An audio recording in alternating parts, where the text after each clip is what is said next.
ई लोकगीत तखन के छै जखन बेटी सासुर जाइत रहै छथिन तऽ ओहि कालमे किछु सीख दऽ कऽ एहिठामसँ जे माँ दादी ईसभ पठबै छथिन तऽ सएह ई लोकगीत छै। आशा अहाँ सबके नीक लागत तऽ सुनै जाउ ई गीत। हे धिया जइहा ससुर के दलान, बाबा के पाग रखिहा। धिया जइहा ससुर के दलान, बाबा के पाग रखिहा। लोक देखता तोहर खानदान, काका के ताज रखिहा। धिया जइहा ससुर के दलान, बाबा के पाग रखिहा।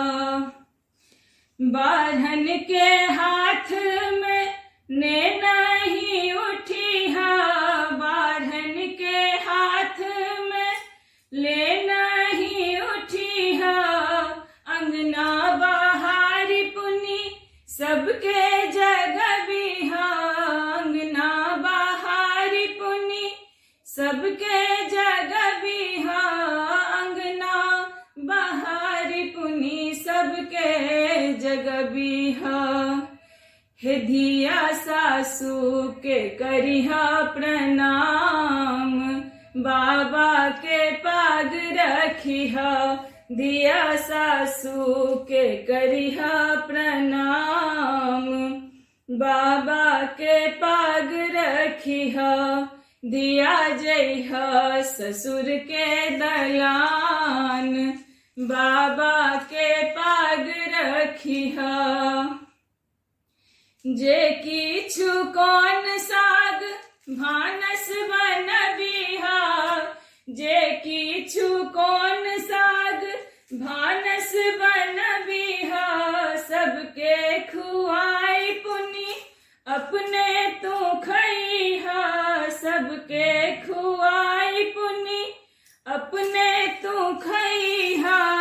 सबके खुआई पुनी अपने तू खइहा।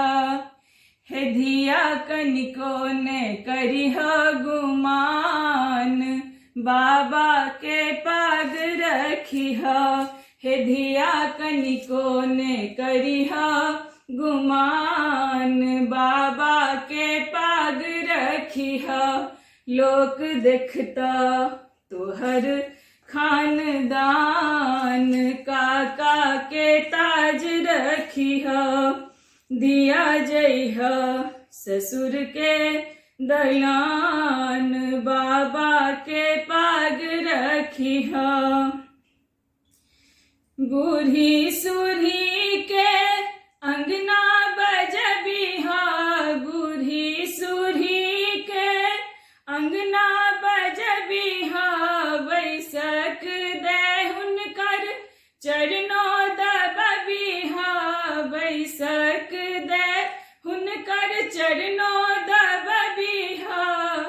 बैसक दे हुनकर चरणों दबबिहा। हे धिया ठोरही पर राखी मुस्कान, बाबा के पाग रखिहा। हे धिया ठोरही पर राखी मुस्कान, बाबा के पाग रखिहा। लोक देखता तोहर खानदान, काका के ताज रखिहा। धिया जइहा ससुर के दलान, बाबा के पाग रखिहा। छोटकी ननदिया के आँखी तरे रहिहा, छोटकी ननदिया के आँखी तरे रहिहा। माइक स्नेह दे छाती लगबिहा, माइक स्नेह द छाती लगबिहा। हे धिया बन जइहा सीता समान, बाबा के पाग रखिहा।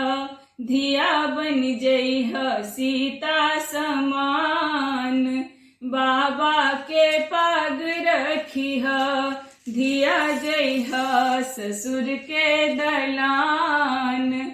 बाबा के पाग रखी लोक देखता तोहर खानदान।